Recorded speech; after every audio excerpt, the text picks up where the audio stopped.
Some heroes work with a partner. Think Shaq and Kobe, Batman and Robin, that kind of thing. But the Josh Allen Superman act? That works just fine as a one-man show. At least that's the story in Week 11, when Allen single-handedly willed the Bills to a 44-32 win over the Buccaneers. Allen was without Dalton Kincaid injury and Keon Coleman a healthy scratch after reportedly missing a team meeting. The winds and the weather were not ideal. It didn't matter. Allen threw for 3 touchdowns and ran for 3 more, pushing to the top of the fantasy quarterback board for the second time this season. Buffalo's Week 11 target tree is an interesting collection of names. Tyrell Shavers 4.901 had 8 NFL catches before Sunday. Gabe Davis and Mecole Hardman were elevated from the practice squad this week. Tight end Kelike Latu made his NFL debut against Tampa Bay. Josh Palmer and Curtis Samuel are here. If you can't locate someone in the NFL, he's probably catching passes in upstate New York. But Allen made it all work somehow. He targeted 10 different teammates and turned 19 completions into 317 yards, shaking off 2 interceptions, won a horrible decision deep in Buffalo territory. And although he only rushed 6 times, he collected 40 yards on the ground and those 3 beautiful rushing touchdowns, nectar of the fantasy gods. The Konami code is gonna live forever. Allen posted 44.68 points in standard Yahoo scoring, and it came in the midst of an ugly Week 11 slate. The only other quarterback in the early window to push past 20 points was Bryce Young 31.82, an afterthought in any regular league. A fantasy player's value isn't merely tied to his raw score, it's how much better he is than his peers. No matter how the rest of your roster fared, Allen likely guaranteed you a win here. Allen's jumbo day was helped by Tampa Bay punching back. The game featured 10 lead changes and the Buccaneers had 367 yards of offense. Baker Mayfield 173 yards, 6.2 YPA, didn't have his best day, though he posted 2 total touchdowns, 1 rushing. The Buccaneers rolled for 202 yards on the ground, with Sean Tucker 191062 and Rachaad White 10510 ripping off chunks of yardage. On a different day, Tucker would be the headline story.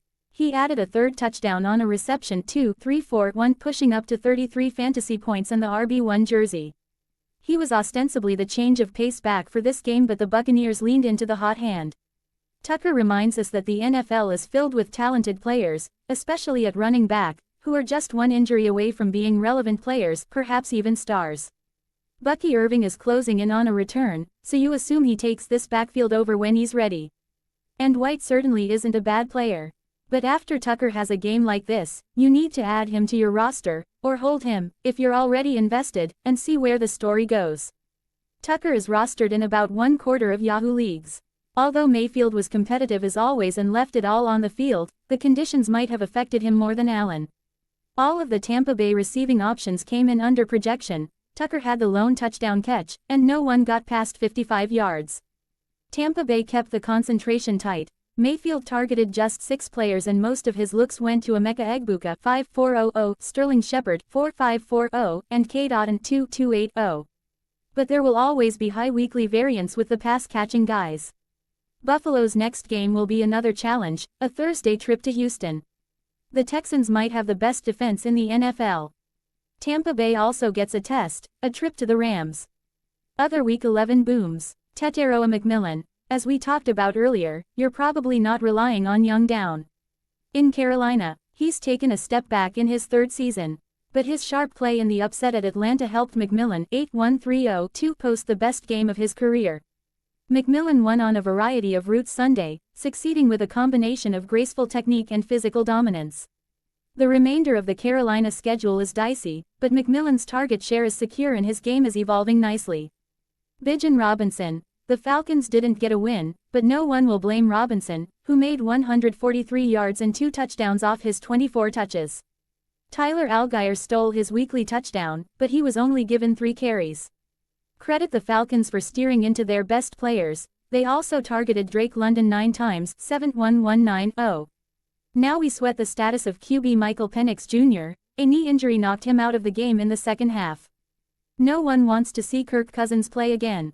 London also left the game late with a knee injury, so we'll have to track his progress as well. Travis Etienne Jr. The cup could be half full or half empty for Etienne managers, you decide. Good news, he had a reasonable 19-73 rushing day, with 2 touchdowns. Flip side, He didn't have any receptions and Bayshul Tuten 15741 was the more efficient back for most of the day. Tuten eventually left with an ankle injury, so it's possible Etienne might be a one-man show next week against the Cardinals. Week 11 busts. Ja'Marr Chase. Joe Flacco has been so reliable in his Cincinnati stint, it was a surprise to see him faceplant at Pittsburgh. This isn't a great Steelers defense, either.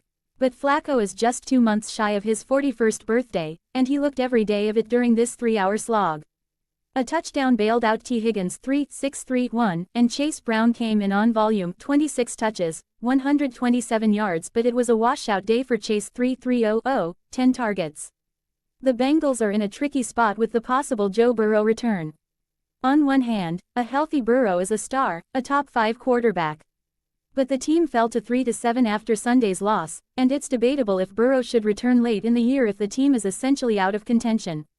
The Patriots, Ravens and Bills are up next, with that Baltimore game Thanksgiving night probably the earliest we could see Burrow. More fantasy football analysis. J.J. McCarthy. I rewatched every McCarthy 2025 snap during the week and maybe I looked too hard to find positives. Whatever he might have done well in past weeks, it didn't translate in a loss to Chicago, 4.7 YPA, 1 touchdown, 2 picks. McCarthy still struggles to read pro defenses and modulate his velocity with different throws. He also doesn't show any chemistry with top receiver Justin Jefferson, 5-6-1-0, 9 targets. The injury-plagued Chicago secondary was a good matchup, too. Woody Marks. He had a solid game against Tennessee in the last meeting, putting him in the starting zone for the Week 11 rematch.